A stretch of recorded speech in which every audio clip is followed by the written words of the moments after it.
everyone. One question that was PM to me is the question, mahirap bang mag-homeschool? There is such authenticity, okay, in this question. Kasi oo nga naman, di ba? Gusto nating malaman, mahirap bang mag-homeschool? So I am here just to give you 5 points if it is hard to homeschool. So here's my number 1. Number 1 is yes, mahirap mag-homeschool sa umpisa. There will be a learning curve, okay? No matter how early you prepare for it, once you started, okay, or once you start rather with your day 1, mag-start pa rin yung learning curve mo, okay? Kahit sa tingin mo gano'n ka ka-prepare, gano'n karaming binasa, inattend ng workshops, yes, it would still be difficult.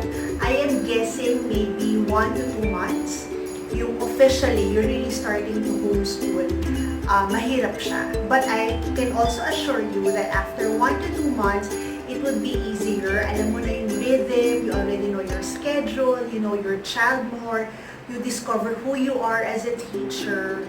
So yun. Another reason kung bakit mahirap mag-homeschool is if your husband doesn't approve of it. Yes, okay? If there is no support from your hubby, mahihirapan ka kasi ikaw lang yung may gusto, ikaw lang yung nag-motivate sa sarili mo, and also, if it comes to teaching your child, you're the only one responsible to it.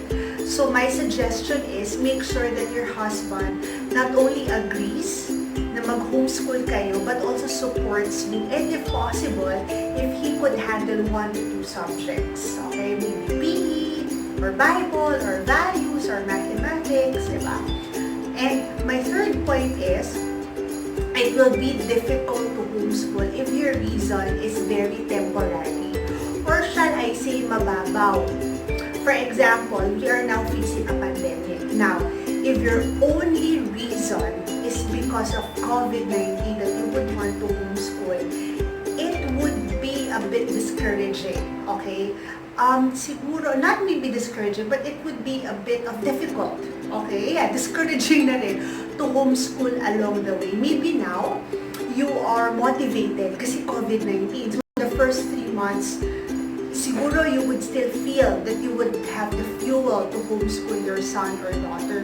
But after 3 months, since you are looking at maybe 1 whole school year, if your only motivation is because of the coronavirus, it would be difficult to continue with that only reason in mind. So my suggestion is, yes, it's a valid reason, but you have to add something to it. Okay, make sure that you are not only homeschooling because of the coronavirus. Make sure that you're adding something to it. Maybe para makatipid, so you could have more budget in your travel plans. Also to get to know your child.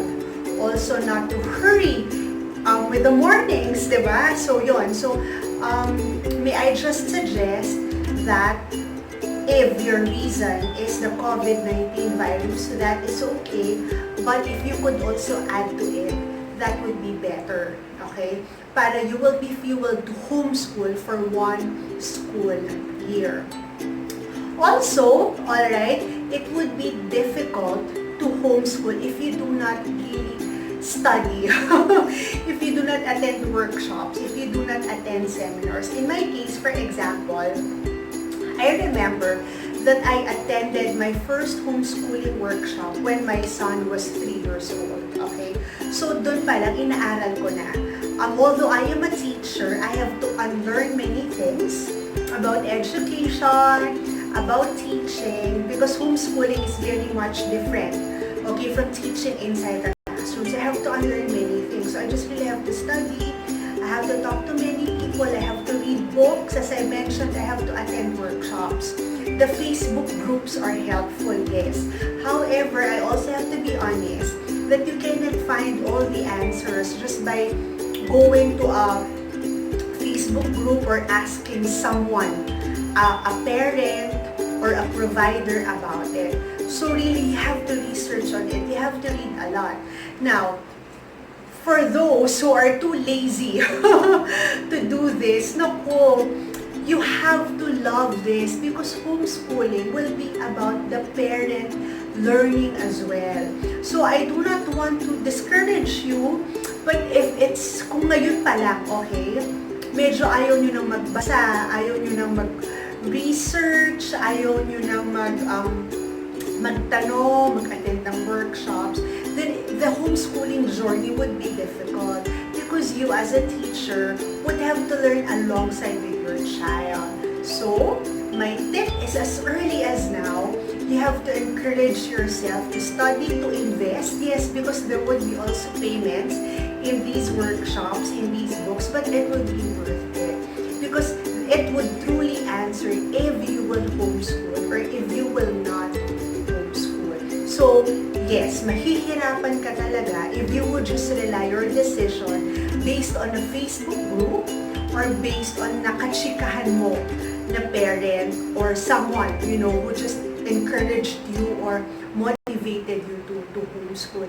It should be really your personal agenda to ask yourself, okay, by researching and by studying if it is really for your family. And lastly, it would be difficult if the Lord doesn't want you to homeschool. I believe that homeschooling is not only an educational decision, but it is a spiritual decision.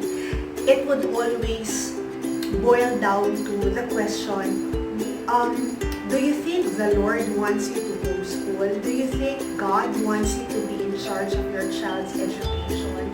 Because I tell you, if God wants you to do it, and okay, if you choose to obey the Lord, yes, it would be difficult, but there would be peace and there would be understanding, okay?